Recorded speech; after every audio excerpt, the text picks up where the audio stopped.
In this programme, I'll be finding out what happened to Norfolk's railways almost half a century ago. I'll be meeting critics of the closures who say that by losing the railways, we've been left with a more polluted environment. Back in the 60s, the transport policy wrecked the railway system in many ways. And along the way, I'll be visiting the diehards who are determined to turn the clock back by hatching an ambitious plan to create a new orbital railway for Norfolk. And I believe the people who live out here in rural England, they want to see the railways back. Railways have got a future. We really mustn't throw this away as we did in the 60s.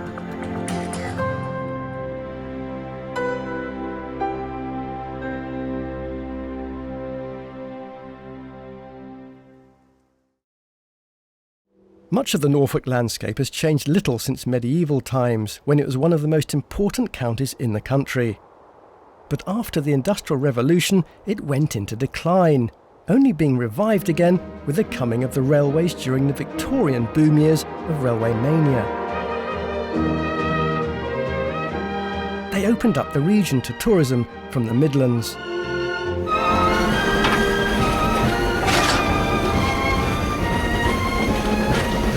Norfolk's economy boomed again for the first time since the Middle Ages. The steam trains transported thousands of visitors to the coastal resorts year after year. The pioneers pushed tracks across the county, competing to reach the best destinations. Even a rural backwater like Melton Constable found itself at the centre of the railway boom. Rival train companies transformed the hamlet of Melton Constable into a busy railway town. 3 different lines converged here. There were workshops and marshalling yards.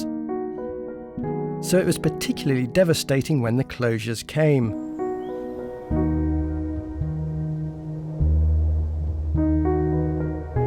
I think the whole village was completely numb from the speed with which people were just dismissed, full stop.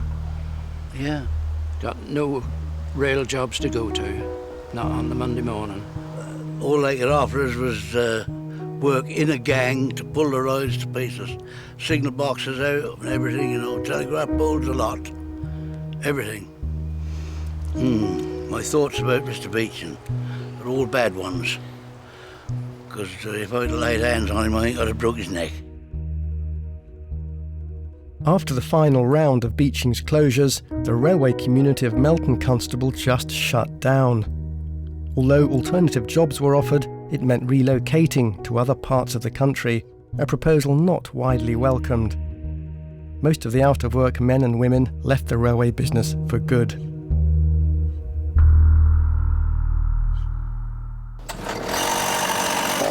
Relying on people to devote spare time to supporting heritage lines is one thing, but when it comes to constructing a commercial paying passenger service with volunteer labour, that's surely different. It's like asking willing helpers to build a motorway. To see for myself how difficult it is to build a railway, I joined a working party at Dereham Station on the Mid-Norfolk Railway. God, the railway lines are heavy, aren't they? Certainly is. This particular panel here weighs about 4 tonnes. 4 tonnes? 4 tonnes. Glad I had a big breakfast. Right.